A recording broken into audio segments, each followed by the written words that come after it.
សិនយើងរាយហើយវាបាត់ជើងទាចូលហើយនេះសម្រាប់ program ប្រភេទនេះចូល1ភាគ3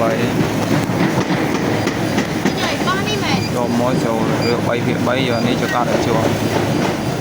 ហើយជា20វិនាទីយ៉ាងយូរវាលោតបែបនេះចុចយកមានច្រើនអញ្ចឹងយើងចុចយកពីវាគាត់nóចេះឆ្លើយមកក្រោមវានេះមកជួបពុកអាចយកហើយចុចបិទសិន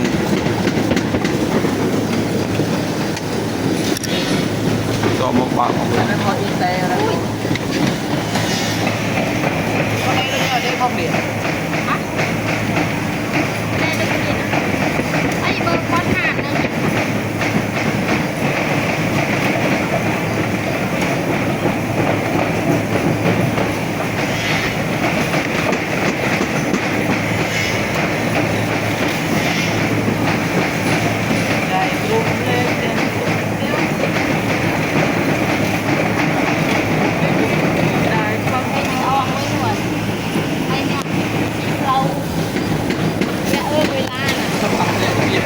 វាចេញមកវិ